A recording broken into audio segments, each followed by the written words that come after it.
Welcome to Space to Lead, the podcast for impact-driven humans ready to lead differently. And you're listening to the special series, 100 Unshakable Leaders, Real People Leading Real Change. We stopped waiting for effective leadership to appear in someone else. Instead, we activated our own inner leader to create the change we want to see and feel in our homes, communities, nations, and the world. We turned down the noise, we tuned inward to who we really are, and we began to lead from that place, our differences becoming our driving force.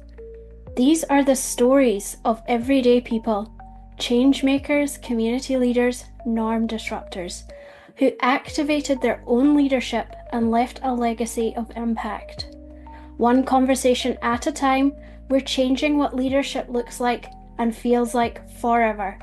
Today, I'm chatting to Jade Varopana Benioni, who is an incredible wahine toa, a soul sister of mine, founder and leader of Kapa Ora Collective. We talk about Jade's human design and gene keys kaupapa, re-indigenising systems and strategy, personal leadership gaps she has bridged, and some areas she is currently working to strengthen, along with storytelling, real openness, vulnerability, and what being an unshakable leader means to her. Enjoy Jade as much as I do, and welcome to 100 Unshakable Leaders. Okay, welcome Jade. Thanks for agreeing to be part of this conversation, this important conversation that we're doing. And I want to kick off with the first question for the listeners so they can get to know you. Who is Jade?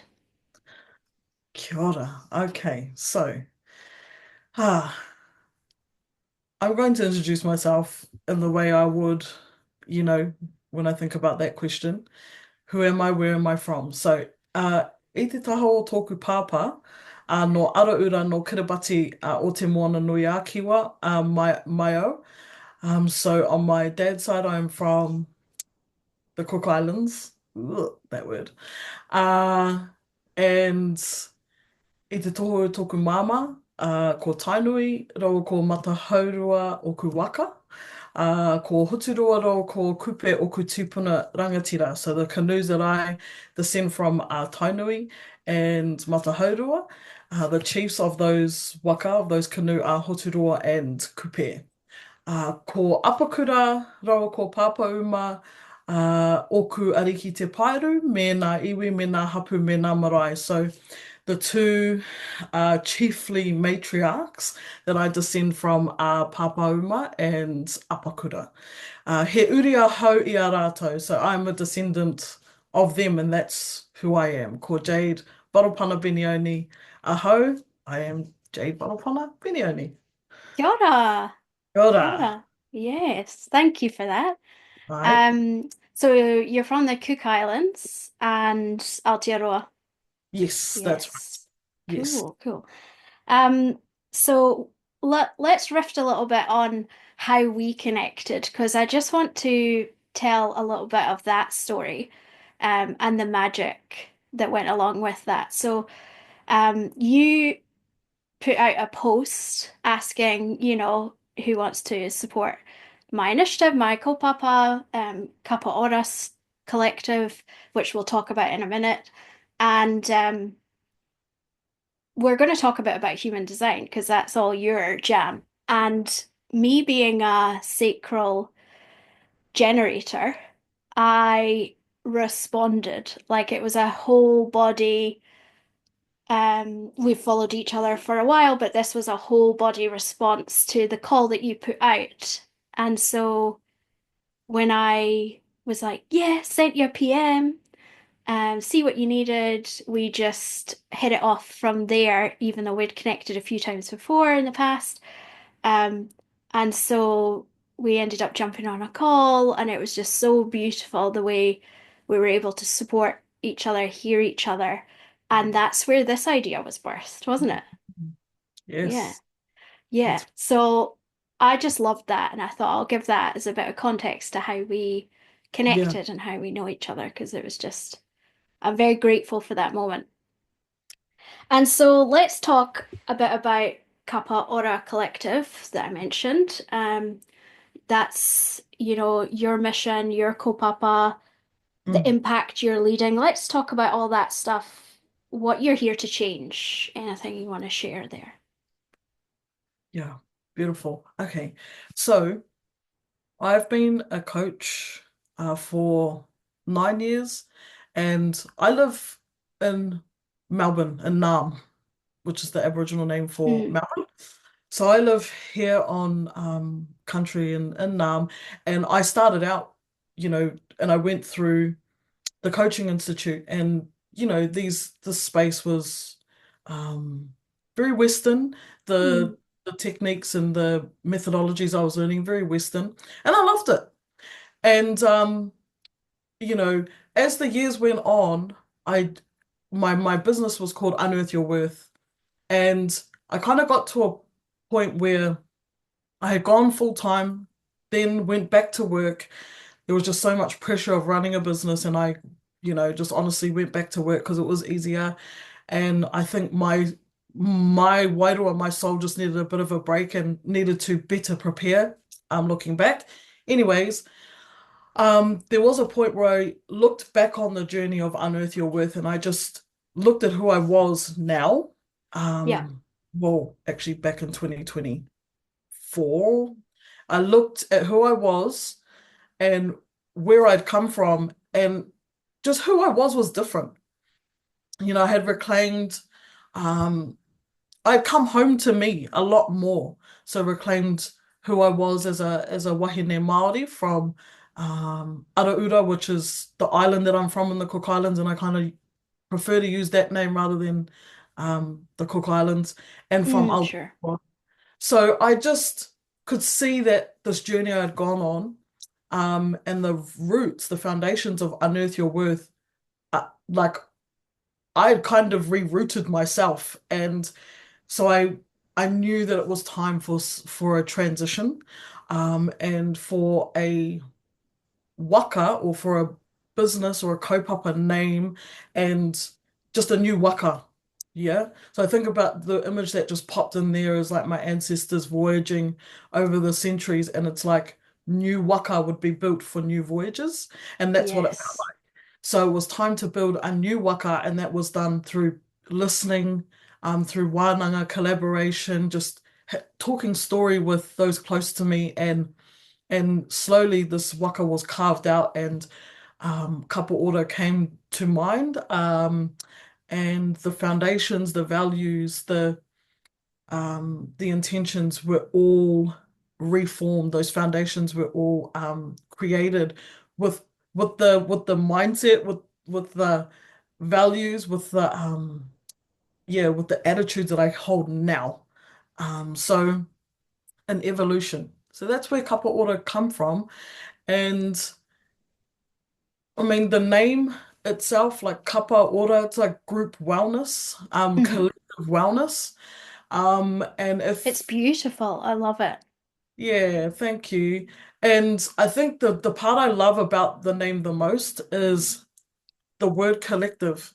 Now, referring to human design, I'm a bit of a wordsmith. I'm a little bit witty, with words, and love playing with words, and even the English language. Like I feel like I love playing around with words. And so the word collective refers to my human design because I'm a collective Oh, based gotcha. projector. So we can get into that later, but there's kind of three or four different views. I'm purely collective. So that word there, if you look close enough at my tohu, at my logo, the I inside the word collective is lowercase in the logo. And the reason for that is a story um, that was shared to me by my elders, by my teachers, my mum in this case, where she was in a lecture and was being taught, about the collective and how we can differentiate between, you know, um, being being for the collective and being for ourselves. And so the little I represents keeping our I small, right? As we're a part of the collective, to never be Ah, above. And so we've got to check. So that word in the in my tohu, in my logo, is a reminder every time I see it that as I journey on this waka, to always check if my I is little or capital. And that, Oh, love that. yeah, that really, really Is is, your I little or capital? yeah.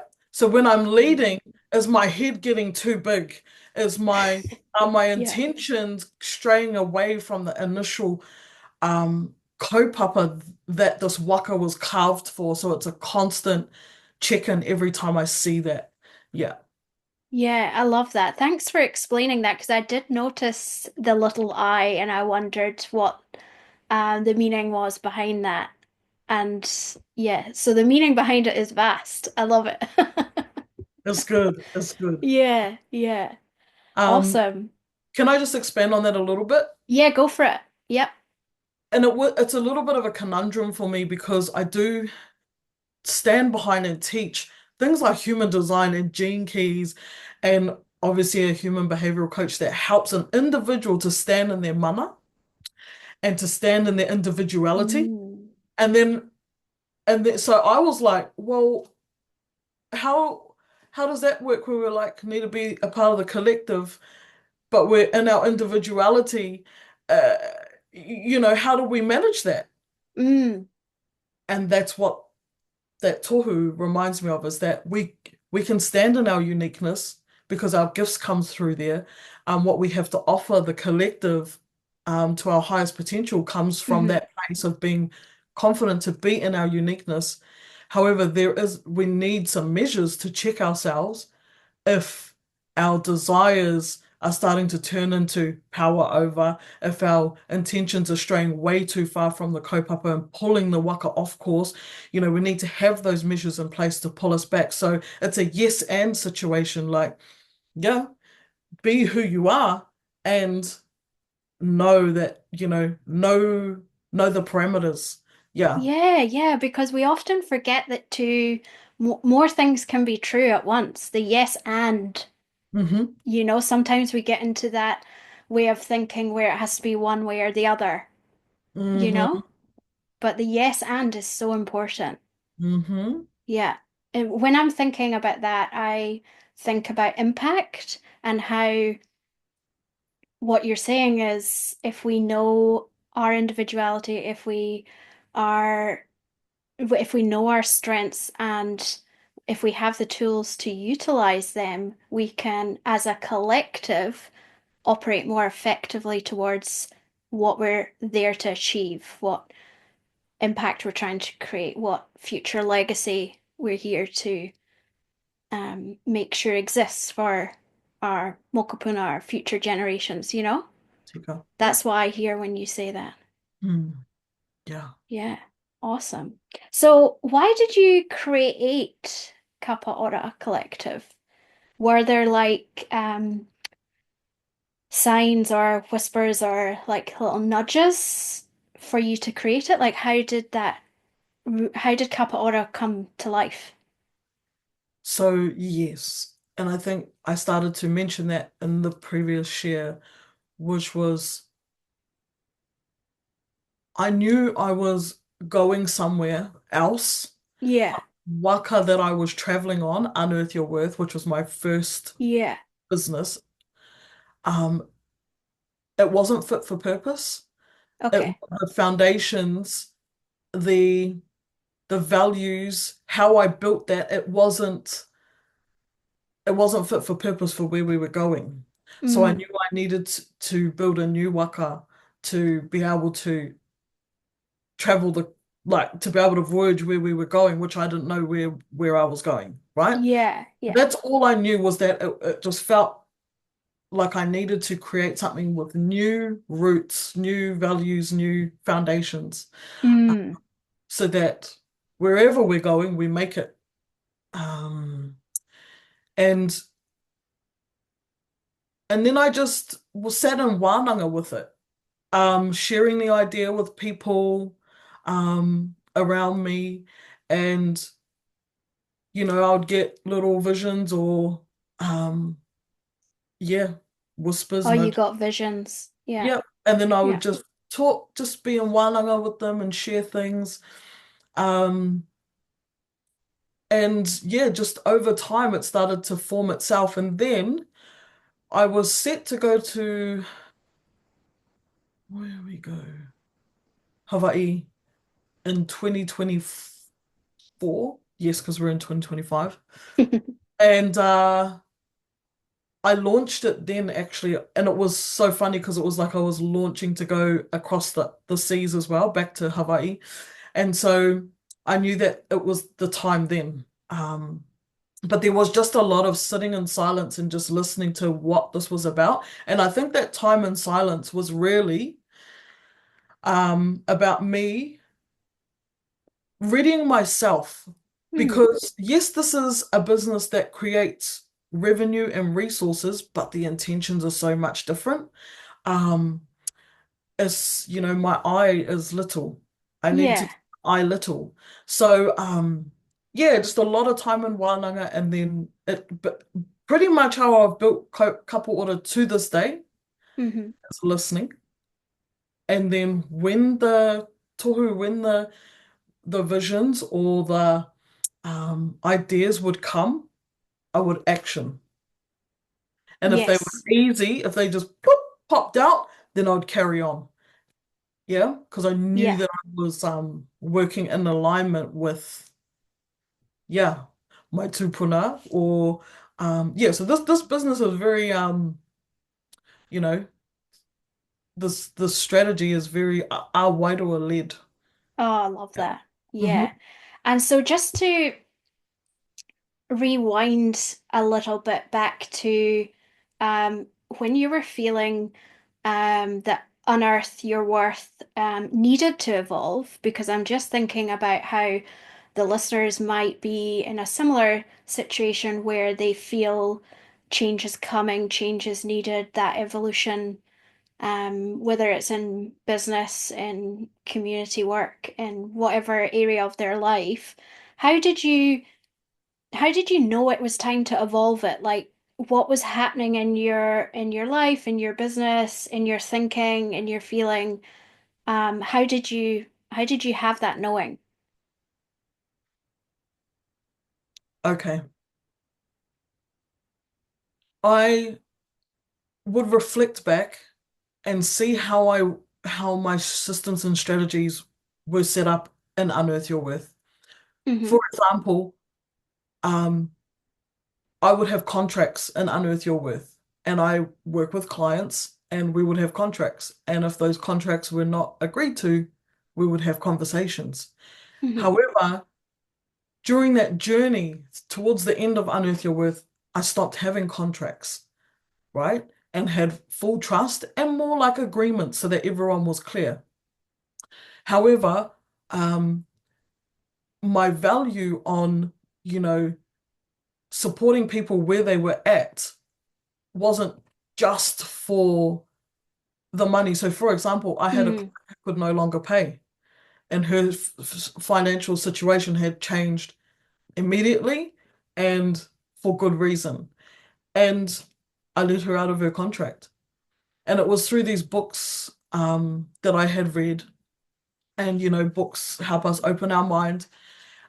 Where I had decided these are actually the strategies that I want to adapt. Like I might be losing out in the short term, but I'm going to in the long term, on a collective level, be shaping something much, much more powerful. So while Mm. maybe I lose out in the short term, um, I will, everyone will win in the long term. So that I decided to implement strategies like that towards the end of Unearth Your Worth. So to answer your question, when I knew, looking back, I knew that the strategies that were and strategies come from our roots of thinking. So the thinking that was at the root tips of Unearth Your Worth created these strategies that I no longer aligned to. Like I was literally running business differently. Yeah, so they fell off, did So they? they felt off Way already. off. Yeah. The routes that I was like literally the thinking behind my decisions these days was way different to the decisions and the thinking that I had 9 years ago. So Mm. there's a saying, we cannot create solutions, or we can't create change with the same thinking that created the problem. Mm, We need to upgrade the thinking. And I'd upgraded the thinking, right? But the systems and the strategies and everything that container of Unearth Your Worth, everything that carried needed to be let go. I needed to detach from that everything and let it rest. Thank it for its service, love that. It wasn't about, yeah. oh, because, but it was just time to let detach from that identity and those roots and those strategies and move fully into the new ones. Yeah, Yeah, yeah. So what's coming to mind for me, would you say that the process you went through was like re-indigenizing your strategy? 100%. I don't know. Yeah? Yeah, I probably should have used that word way earlier, but yes, re-indigenizing, meaning that, you know, the systems and strategies of Unearth Your Worth were, running along a linear fashion. Have contracts Yeah. to secure this, to make sure that you get what's yours, and now, because we need to grow, because we need to go, go, go further, higher, further, linear, more non-Indigenous ways of thinking, into indigenous ways of thinking, which is more cyclical. So, Unearth Your Worth started here. It's had its evolution, and now that season is over. And yeah, like that's the journey I had been on, is shaping myself into someone who can detach because my thinking is more cyclical. So it was somewhat easier for me to let go of that identity, and Mm. that business I had created, yeah, because I had been practicing over the years of how to detach from things when they'd served their purpose. Yeah, wow. So, and how you did that re-indigenizing process was, as you mentioned earlier, in Wananga with your elders, connecting with your people, Yep. it being in community with the vision that you held, um, and bringing in more of your culture into the business. Yes, bringing Yeah. in more of my culture. That's right, because that's who I had become. And Mm, look, um, that word can be quite powerful, but I think for anyone listening, you know, yes, I'm a Māori wahine, and that's who I was coming home to. But mm. irrespective of who you are, it's about coming home to what's natural for you. And this was natural for me. This is what I had been taught by my elders and my community. So that's Mm. what was natural for me, and that's where I've come home to, and that's what the extensions of me, which are like Kapa Ora and the work I do in the world, it makes sense for these extensions to be an extension of the natural version of me. Yeah. Yeah, yeah. And would you have anything to add to that in terms of helping people find what's natural to them? Because I'm thinking about people, so like myself, who I love advocating and being around all Indigenous cultures, learning from Indigenous tikanga, customs, everything. Love it. And recently connected back to, well, what are the old ways, the original ways, the early ways in my own culture? And, some of the ways I've done that is going and looking at who I came from beyond the people I knew when they were living. And how did they live? What was their religion? What was their thinking? Where did they come from? And trying to learn a bit more. But would you have anything else to add to that? How people can figure out what's natural to them? Yeah. I do. Um, Go for it. so there's two parts. Obviously, there's the human design aspect, right? Where you can come home to yourself um through using these systems to help you like trace your steps back home to your body. No matter, you know, culture, creed, whatever it may be, we're a being, we're a body, Yes. right? We are bodies, and ultimately what coming home means is coming home to this body, coming home to this DNA, coming home.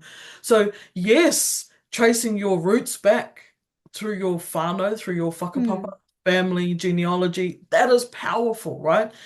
Yes. sure. And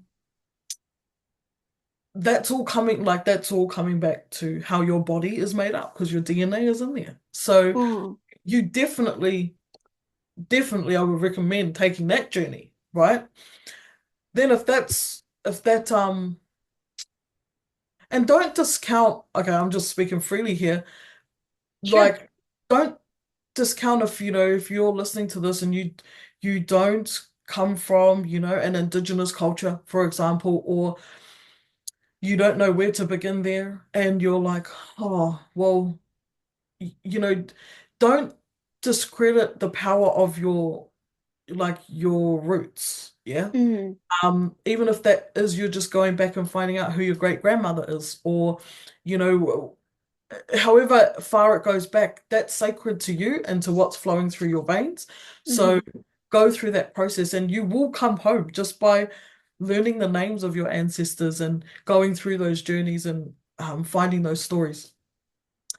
Um, and at the same time, you can understand through human design and gene keys. These are the systems I use because I believe that they help people come home to their true nature, is to pull these charts and to have a look at what at the time of your birth, because it's based on astrology and other systems, at the time of your birth, you know what did the blueprint look like before we got all this stuff, all this conditioning laid over top of us?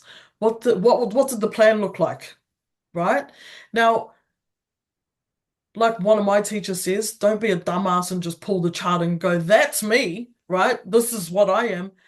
It's a map. So you understand it, and then you go and experiment with it. And most times, like I've been experimenting with mine for 4 or so years, maybe 5, you experiment with these pieces, and each step you're coming home. And if you just take what you Mm, need, leave what you don't, experiment with the part that feels good in that time, and then, just keep going. So yeah, the more you experiment with it, it becomes embodied. Yes. And so these yes. maps can show you what the plan was, and still is if you choose it to be, for the path you were here to walk, what lights you up, um, what your true nature can look and feel like, the types of shadows that you might have to have a look at, the shadow things that you might have to have a look at. I've been teaching shadow work for a long time, and at first, before I learned human design and gene keys, it was sort of like sending somebody down a raging river in a little, one person canoe going, go on, and like go down the shadow stream, and like you just like constantly like you know. But with gene keys and human design, it's a little bit more graceful because of that plan, because of the blueprint, the map. We can actually see, hey, maybe you just want to focus on this, just see if this pattern keeps coming up all the time. So it's less like it's less strenuous and like somewhat abusive, like having to look at all the things that could be going on. Yes. Unconscious, we can just focus in on one particular clue and see Yeah. how that goes. I love that you mentioned that because it can feel like a lot. When you first see your human design chart, um, and you want to sometimes default take it all in. and like I want to know my whole self immediately, and it can feel like, whoa.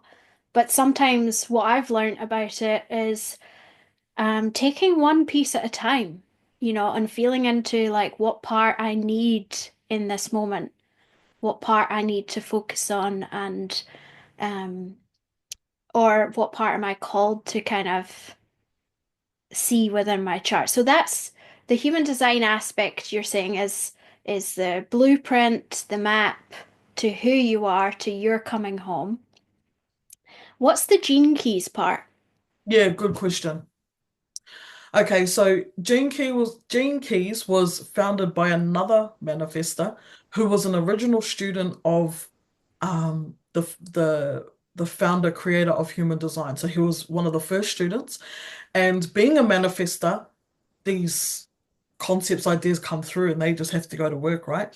So Yeah. with Christian and all of that, he went to work. Now, what did he go to work on?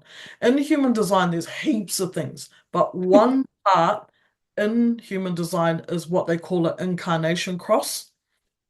To Oh make yeah, it, I've heard of that. Mm. I fully just burped, sorry. That's all good. We're no filters here, We're no getting edits. real now. Um, so the incarnation cross, you want to think of it like your cross to bear. This is your, this is Your what cross to bear. your cross to bear in this lifetime, right? Your purpose, you could say. And so it's made up of these different components. Now, Gene Keys just looks at the incarnation cross. So your purpose, your passion since conception, and how you're here to prosper. So that Mm. cross to bear, that incarnation cross is telling you about like what your pilgrimage is in the world and Mm. how where that passion comes from, you know, what was put inside of you, when you entered like what makes you who you are, and then how to understand to be resourceful and how you're going to resource yourself as you go on this pilgrimage. So it's just one piece of human design made into this living um living map. They are maps, and then you just spend a lot of time contemplating. So in Wananga, and this is why I Yeah. these are like what you call it, Canadian and British men that I'm learning from. But the knuckle, the core at the core of them, we align. I can feel a resonance with the where this knowledge, this mātauranga is coming from. I can feel Yeah. similarities to my own values and to my own cultures. So, I just take what I need and leave what I don't. Like some of my students would be like, oh, it's so much easier learning this through you because you bring our stories to it, whereas, the uncles are bringing, more Hindu examples or Sanskrit, Yeah. like Yeah. other gods, whereas I don't even register those. I know the gist, but then I just bring it back to who I am as a Māori wahine. And Yeah. yeah, so Gene Keys is a human design can go through the same knowledge and show you Mm. the same things. Gene Keys is just more focused in on your cross to bear and Yes. in a much more feminine, poetic way, right? Okay. Oh Oh, I yeah, love that. yes. So that's how I think of the Gene Keys. It is feminine, it is poetic. It does not it it asks you to slow down and listen. So does human design, but there's a lot of numbers and mechanics and Yeah, there is. Yeah. more masculine, things and themes going on over there. But the Gene Keys is purely poetic and more on the feminine side. Yeah. Wow, thanks for explaining that. I didn't quite see it like that. So I love how you referenced the more masculine and feminine. Um, yeah, that's really cool. So um let's switch into talking about your leadership as the leader of Kapa Kapa Ora Collective. You've recently moved into this being your full-time mahi. Yeah. And so I want to know at what point did you realize it was time to step into your leadership? All right. Um, I love that question. At what point did you know? Yeah. Um, on the day that I lost two jobs in one day, that's the day I got the memo. Oh, I love it. Um, and I guess in my world, when you build things by our wairua and listening, you could say that Mm. I wasn't listening. No, you could say that I was conveniently not hearing these parts. No, so I, look, I knew there was a point, where I would need to give my full attention. And if you had asked me to pick a date and stick to it, I probably wouldn't have been like, I don't think I would have had the courage. So life gave me a little push. Uh, Mm. but how I knew that it was time, because I'd been planning since since Hawaii 2024, and we're in 2025, right? Yeah, we are. Can you Yeah, believe we it? are. Okay, it's May. Yep. So that's a good 6 months. How I actually knew was in my, oh, I don't know if we want to go there. There's two sides. There's two sides to it. Now, um, you know, because I work our Wairoa and trust in the unseen, um, Mm. I got a few whispers from some of my sisters that perhaps, oopsie, maybe we don't talk about that. Okay. Yeah, maybe not. Anyway, Lost an earring there. I got a heads up. Let's She's just say back. I got a heads up that I probably should prepare. And I was like, oh, okay. But in the tangible, in the like, let's be pragmatic about this. How I knew was I there was friction starting to happen in my physical world. There was stress, there was burnout, um there were I was not able to hold working full time and being who I needed to be, and it was taking Yes. a toll on me. Um, Yes. Oh, and how I relate. yes, so my family, my community, my people were sort of banding around me, and they knew that I was doing a Mm. lot. Um, and last time I did this too, like I worked and I got my business off the ground, but hey, I was here not to do it the same way as last time. So Yeah, amazing. yeah, so I had to get brave and make this decision to actually not do this in a really manic, chaotic way. And knowing I'm a projector, oh yes, that's a big answer. I know I'm a projector now, whereas last time I didn't. So I was able to Oh, hustle because the world hustles. yeah, the world hustles. It's noisy. It's chaos. Like, and you get celebrated for go, It's go, go. fast. Yeah, yeah. And I feel like that's why I burnt out the way I did on every level last time in business, because I just didn't have it in me. And now learning that I'm a projector, I'm when I say I'm building this business a Wairua, I'm also meaning that I'm building it listening to my body and as a projector, which, there's a different way and strategy in how to build something as a projector versus a Yes. generator. So I'm building Kapa Ora in alignment with my energy as a projector, and my energy was saying, girl, this is not working. Like, you are burnt.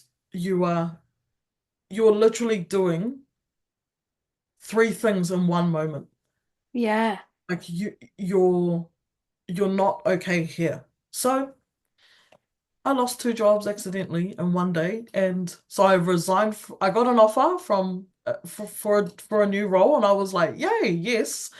And so I took that, resigned, and thought, "No, I want to resign sooner." So I pulled my resignation date forward, only to learn that I actually couldn't take the other job. And Yeah. yeah, and then I went back to my current role and they were like, actually, if you want to stay, you've got to do this, jump through hoops. And I was like, no. So No, no, no. yeah, I don't know. So I took that as and actually it was my partner who was in full support of this is the time. So the Yeah, invitation sounds was like there. it. Mm. Not many people lose two jobs in one day. If And that's not a calling, I don't know what is. no, and it wouldn't have happened like it wouldn't have happened in a normal setting, but it was my best friend who had actually invited me to interview for this role, and she's the director. And so I accepted the job and resigned from my other job without having signed the contract because it was as good as done. But Yeah, in yeah. no other world would I resign without signing a contract. So it just everything was orchestrated so um Yeah. interestingly for that to happen. But I'm And glad the I got circumstances were also outside of everyone's control. So it was everyone. just, it was a talk about divine timing. Hey, it was time to go full time. That's right. Yeah. And so now it's just one day at a time, one step at a time. If I focus on what June looks like, what July looks like, my mind has too much um, Yeah. rope to start thinking. Yeah. Um, how I'm staying sane is by knowing the balls I've got to juggle, knowing the work that I've got to put out, and just stay there and Yeah. just trust that if I do these pieces that are valuable to people to see and for people to, be educated about what Kapa Ora does, what I do, who I am, um, then it's all good. But the moment I start looking into the future and thinking about this and that, I get too, yeah, too freaked out. Mm. Yeah. Yeah. Yeah. So, as the leader of this movement of Mhm. Kapa Ora, um, would you say that there's been areas of your personal leadership that have had to grow, have had to have your attention? Have there been like gaps in your leadership that you've needed to strengthen in order to hold the kaupapa and drive things forward? Yeah. Yes. Um, when I read this question, um, I knew what it was, and oh, yeah, since the moment I launched Cupboard out into the water before going to Hawaii, and from that moment to now, there's been a learning. Actually, 2024 was all about preparing me for this. And one thing I had to straighten out was my reliance on other people. Now, Mm, wait a minute, because it depended on the individual. So for me, I had this thing going on where I could get really enmeshed with people and have a lack of boundaries in some cases. So I'd have great boundaries in this setting, but not so great boundaries over here. Okay. Um, and what was actually happening was that I would have people that were close to me where I could share all of my bright ideas and everything, and I would get significance. So I would have reliance on other people mm, to get significance. Um, However, this journey required of me to clean that up. So I needed to, number one, be okay being alone, right? Um, and so another hefty challenge that came my way was at the beginning of 2024. I lost my license and had to deal with some old fines to the value of $75,000. Throw in an old relationship with domestic violence and all of that mm, having to come back up and me having to fight that and clear that all out. Well, in that scenario, I had to be alone because I couldn't drive anywhere and mm, I couldn't do any of those things I did, so I was forced to be alone. Then I got okay being alone, and then life asked me to look at where I was so enmeshed with other people, even those that I was close to and had done me no wrong, to Yeah. where I was, you know, all the things that I was saying behind closed doors and sharing all these bright ideas and all this wisdom, it wasn't going out into the world. And now we look today and, having started Kapa Ora, I've got, podcast, blog, everything is transparent on my website. Everything is out. But for years, I Yes. would just stay in a cave and speak about it with a chosen few, and it wasn't being created. It wasn't going out. And I was withering away, even seeing that I'm not doing much with this. So I Mm. really had to step up and have honest conversations with myself about how much I relied on just speaking to those in my inner circle and staying safe in the cave talking about it. Um, yeah, so that had to evolve. And from there, when I unenmeshed, I was able to um yeah, actually stand up and lead this kaupapa that I've been Mm. asked. So when anything would come in and it wasn't in alignment, or when things would try to enmesh with me, now I would be able to differentiate and be like, actually, Kyle, like, no, that's not aligned Yeah. with the kaupapa, sorry. So I've had to say no to some things, say yes to things that I like, that I ideally didn't want to have to say yes to. Um, I've lost connections because of my Yeah. personal leadership and having boundaries, and there's been a lot of grief and sadness I've had to move through because of Mm. saying no more or Mm. having boundaries. So that's a very real part of leadership, is that, you get reshaped, and you have to say yes to things you would rather just say no to. Yeah, So you have to get into communication even when it's uncomfortable, yeah, especially when it's uncomfortable. you can't just talk about having difficult discussions. You actually have to have Yeah. um all like uh you know you have to have them, and they suck, you know. Um Mm. they suck because you're no longer being safe, and so these discussions suck and they're scary. Um, but yeah, you have to do it. Yeah. Yeah. Yeah. And do you currently see gaps in your leadership that you're working on at the moment? Because sometimes I find it really helpful for listeners to hear that we don't have it all figured out. We're not perfect. We're doing the mahi anyway. We're taking the actions, even and Mm. working on stuff at the same time. So, is there any gaps that you're um strengthening at Yeah. the moment? Oh yeah. Two. Two that come to mind. One is um control. So I've recently identified, now I'm a human behavioral coach, and so I sort of have the tools to know when to look when I'm in a trap, right? Yeah, yeah, Yeah. me too. Um, so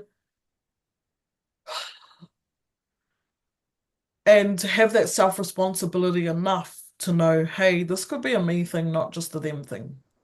So Mm, control, powerful. yeah, because of how much unknown there is in my world right now, like if I look to June, I'm like, "Ugh." I don't have any control at this stage, right? I've just got to do the things. So what I've found is that I control in other areas. So we've got to, like, I often look where these behaviors can show up in other places. And yeah, so often when I'm projecting, I know I'm in a trap. My mind has got me trapped in a projection. There's actually an analogy that I use. So T when I'm triggered, R when I'm reacting, A when I'm attached to something, P when I'm projecting, or got too much of a preference. That's how I know I'm trapped. TRAP, trap. So Gotcha. Love that. yeah, I just thought I'd share that for those of Yeah, this way in. helpful. So when I'm projecting, um, oh, you're not doing this, you do. You know, that's a projection. So I take the time to go, okay, where could this be a me thing? Where could I be contributing to this? And I found that I was projecting and like critiquing and trying to control things because I didn't have much control with the work I'm Mm. doing in Kapa Ora. Like I'm really at the mercy of the seas here. I um I can do my bit, you know, adjust the sails and do this and that, but I can't, I don't know when the 40 foot is coming. Yes. So I'm controlling how to do the wash in my house. I'm bringing that control into in and around my family. And it's like, okay, where could this is not good for the household. So where could I look at this? So just showing where like there is, even though business and life they seem somewhat separate, or work and life can seem separate, often what we're not fulfilling over here will try and fulfill over here. Or we'll try and Mm. sort out over here and vice versa, where we're not being fulfilled in life or in our relationships or with our family, we're going to try and get that fulfillment outside over here. So, Yeah. It's a bit like a leak, isn't it? yeah. So control, that one is probably the one that I'm working on. That one is one. And the other one is being o being okay. Oh, I'm afraid that this is a yes and. I'm afraid and I'm Okay. not Hmm. going back out into the world to generate my own revenue to pay my own resources, which is where I talked about this in my email I just sent out. Um, there are fears in my head of how people will project onto me. Um, but really these fears are just in my head. And it's like, you know, making afraid of making money and selling, even though that has been my profession for like 15 years. Um, I really don't want to like appear that I'm just in business for the money. And Yes. while also knowing that I need to self-resource. So that's, you know, those, am I worthy enough? You know, is this valuable enough? Like, am I in integrity enough? These are the things, the self-doubt. Mm. It's the gap within me that I have to look at daily, you know. And Mm. in my human design, my heart center's wide open. So, you know, my self-worth runs down the road every morning. I have to go and chase it. Um, it's funny for a coach, Yeah, I really. you know. Mm. That's real. That's what's It real. is real. Yeah. Yeah. It's probably why we are doing what we're doing in the first place, because we know this stuff. Yeah. We feel it. Yep. Yeah. Yep. We Yep. know these things that we're talking about and teaching work because I was thinking about this, Jim. Without this work that I do in the world, I firstly do it for me because I imagine my life, like if I just, you know, came home, cooked dinner, watch a bit of telly, blah, blah, blah, I just don't even want to know what my life would look like. This work, this mission is firstly for me, like I need to sink my teeth in this deep because I am this deep of a person and Yeah. it helps me first and then it's valuable so I share it. Yeah, you're impact driven. That's how I see you anyway. Like whenever you show up, and whenever you're visible in, my slithers of the internet, like I just feel so grateful and interested, and I feel like there's a level of magnetism to what it is you're saying because you say things in a very real, raw way. Um, Mm. you know, it's not, I don't get any element of like perfectionism from you, it's just like, here's what I've got. It's vulnerable. It's like, yeah, and I love it. So, Oh. yes. Can you share a Mhm. moment where you felt completely in your leadership, in your power as a leader, I mean, and what kind of contributed to that? Yep. My mind is worrying about the time, but I don't. Do I need to worry about that? No. No. Okay, because then I start to shape my answers. See, there's that self-doubt thing going. Um, Gotcha. We're all good. cool, cool. We have the power to edit. Nah. Yeah. All right. Completely in my power for leaders. I could talk about a few, but I'm mindful of those of you listening. So when it comes to leading, there's people who are looking to you for guidance, for a space, for. So I held a retreat out in the bush. At this, yeah, it was beautiful. I had our tane, my brothers and my tane doing all the cooking and holding space in the kitchen, so we didn't have to do any of that. Then we had the woman, the wahine that turned up and were there to do the work, which is embodiment, shadow work, human design, all the things. Now, I know I'm in my power as a leader when I'm detached, which is funny because, I also move through control, right? Mm, yeah. Um, so these things, these things they come in cycles, you know. Um, but even this answering this question is sort of like healing me from the last thing I just said, which is that I'm so in control. And this story is saying you haven't always been. Um, Mm, you do also have this ability to let go. So anyway, back to the retreat. Um, all the wahine were, all the women were, we were in space. We had just done this beautiful embodiment piece, so powerful that it brought on my ikura, my bleed. hmm. Now I have polycystic ovary syndrome, whatever you want to call that, POX. And so I don't get my ikura all the time, but it decided I want to come then. And so Yeah, it did. it did, because that's what happens when women all gather like that in such a profound way and coming back home to themselves and in their body and like like this. Mm, Yeah, those things can happen. So here I was, I couldn't hold space. I couldn't hold space. So, I said to Maru, I've got to go and have a sleep. Like I've got to go and sleep. And I just had full trust that the wahine themselves would sort themselves out. Now, something I teach and I advocate fully is that as long as you set up a space with agreed standards and you teach people how what you know, what you not expect, but like what makes this successful, what makes this purposeful, this space, hmm. or however long that space may be for.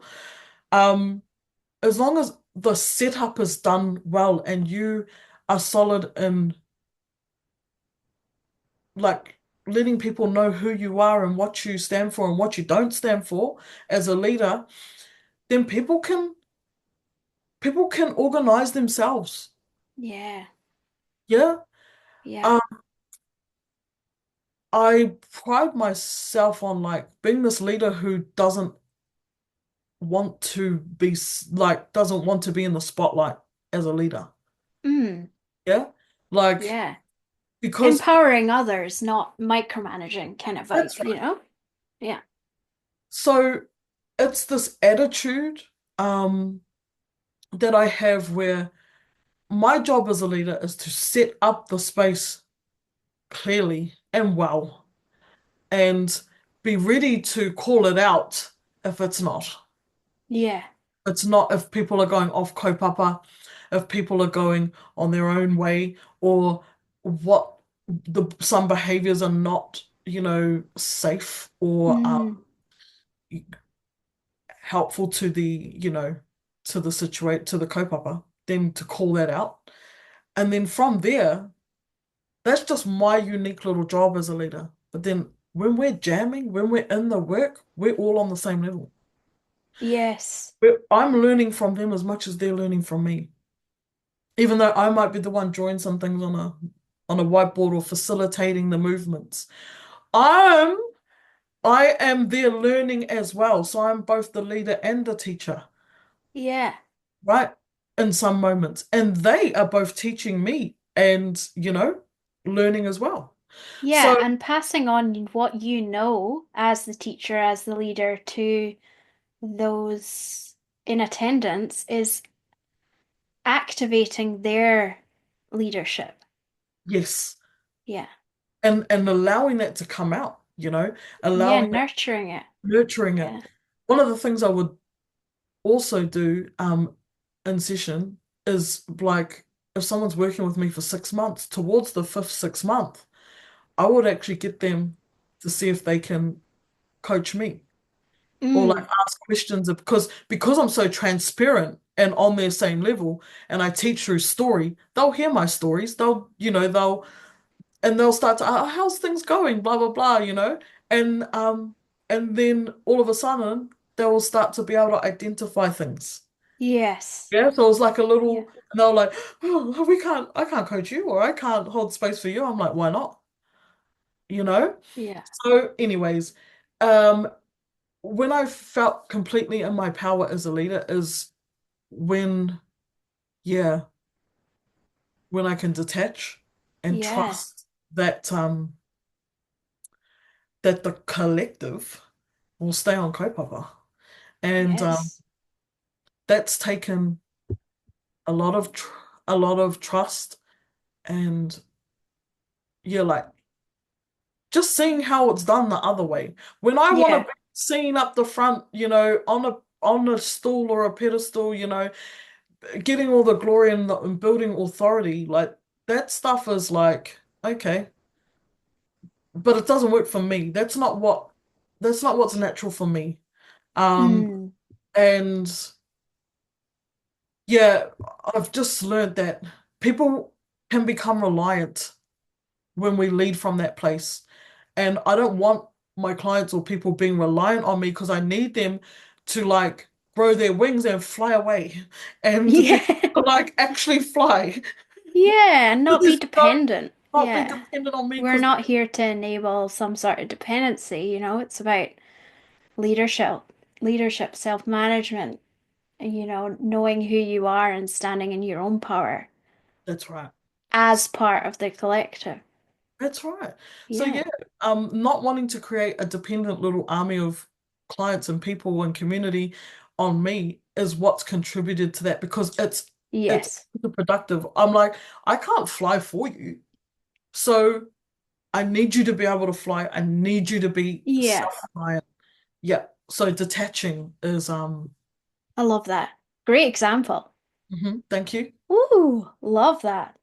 And so I talk a lot about unshakable leadership, and for me, it's the idea that by noticing the gaps in our leadership skills, like we talked about before, and developing them, we can move more easily and intervene on ourselves.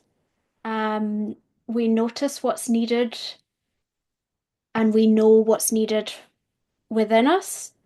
And ultimately, it leads to being more effective in creating like positive impacts, whether that's in our homes, our communities, nations, the world, whatever it is. And so, my question to you is what does being an unshakable leader mean to you? And how does it live in your story right now? hmm I think about unshakable, right?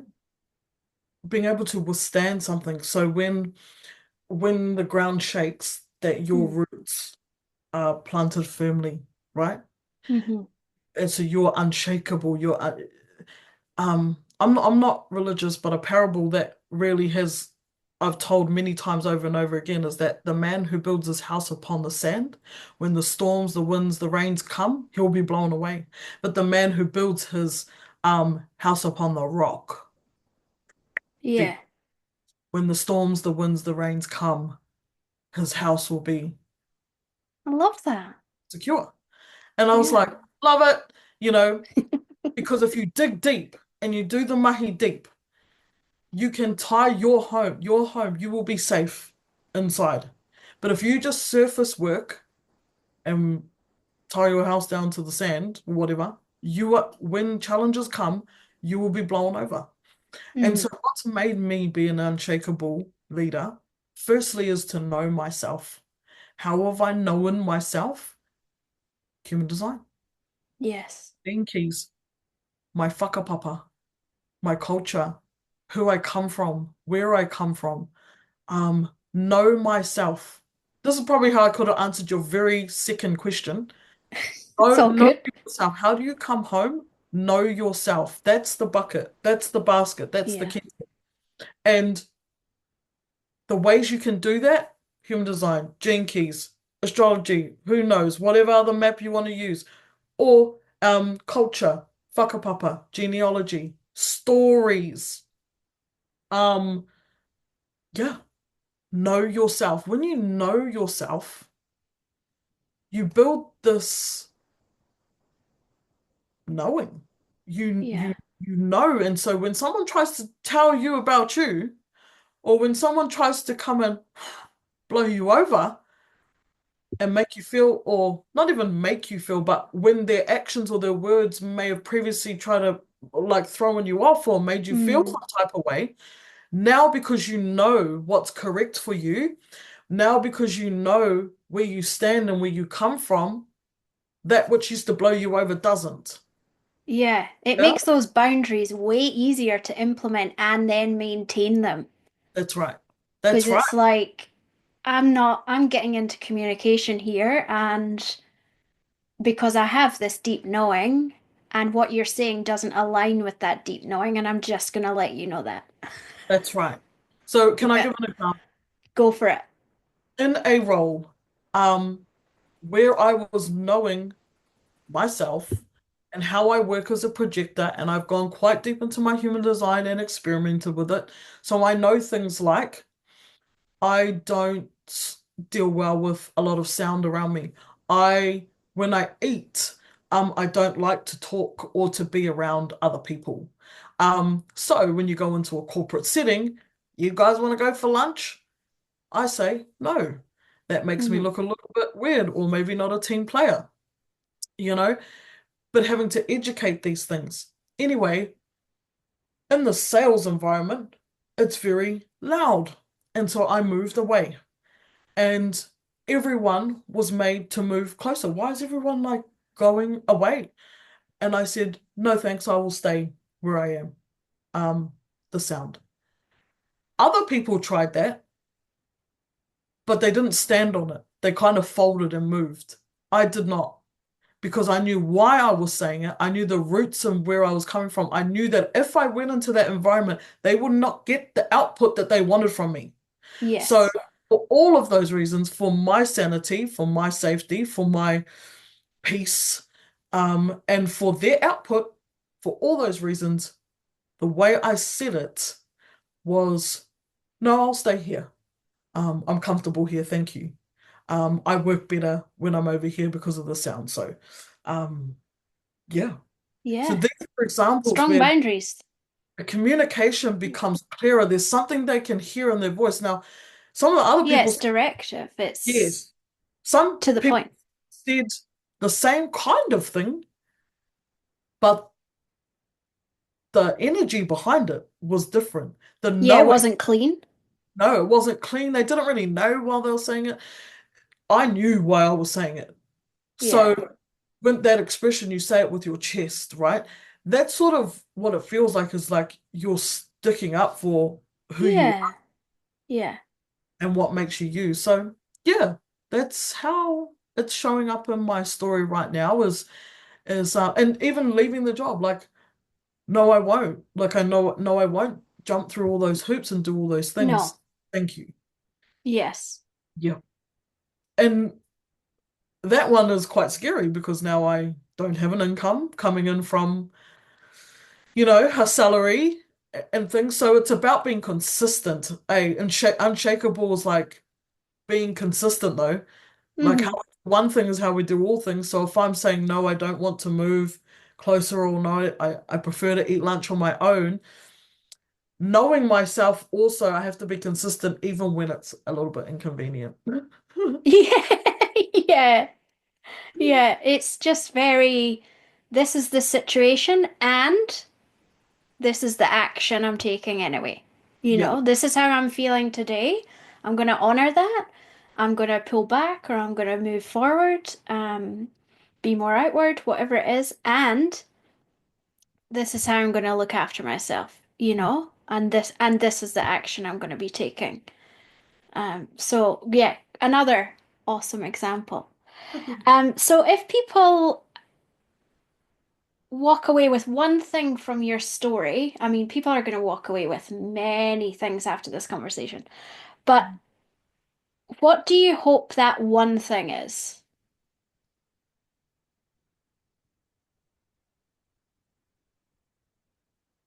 Um, like you said, there are a lot of stories I'm telling, a lot of examples. I have not scripted this. I don't, I trust in what I just speak, right? Yeah. And in order to just speak, I've got to not, I can't be picking and choosing of what I'm afraid that's going to come out, Hmm. right? So what I hope you take away from this is that I've just jammed here, honestly. I mentioned, some of my past stuff, domestic violence, polycystic ovaries, all these things that we can quite naturally want to, hide and keep to ourselves.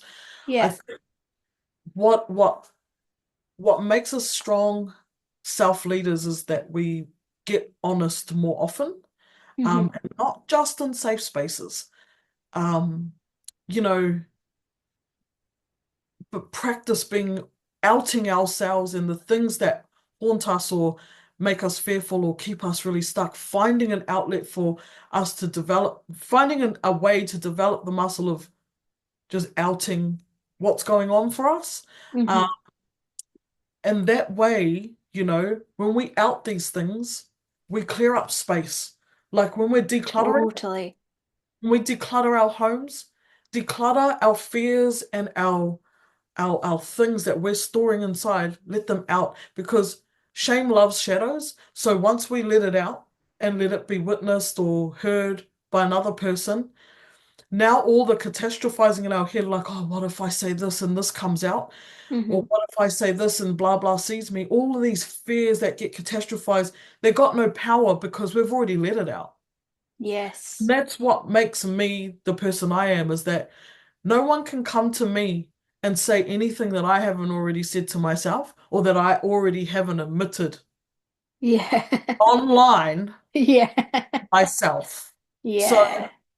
nothing can scare me in that sense because I'm like, I've I've already done that.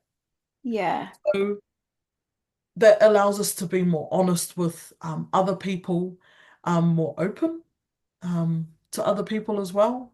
So yeah, that's what just open up and out ourselves and be honest, find the spaces that we can do that. Open up, out ourselves. Hmm. You let it out, get into communication. Hmm. Yeah. Hmm. Love that. Love that. So where can people find you if they want to learn more about your resources, your kaupapa, or connect with you? Yes. So some things that I've prepared earlier and recently is so my website is kapa-ora-collective.com. Everything is there. That's my online whare, my home online. So everything I'm about to say you can find on there. But you've got I also have a podcast which Jim is coming to have a kōrero on next. Woohoo. Um so Native Navigation. There's that podcast. It's on Spotify and I also have it on YouTube as well. So you can have a look for that. And I'm on Instagram, TikTok, just get hoha with TikTok, but I know it's good. I know it's it's good. Anyway, Facebook, Are Instagram, you under Kapa Ora Collective on those platforms as well? yes I am. All my name, Yes. Jade Varopana Benioni. Yeah. Okay, Yeah. great. Awesome. Well, big mihi to Oh, you for all your korero, all your chats, all your shares, and your stories. Really appreciate all your wisdom and the unshakable leader that you are. Cara, Yay! this is so much fun. Thank you.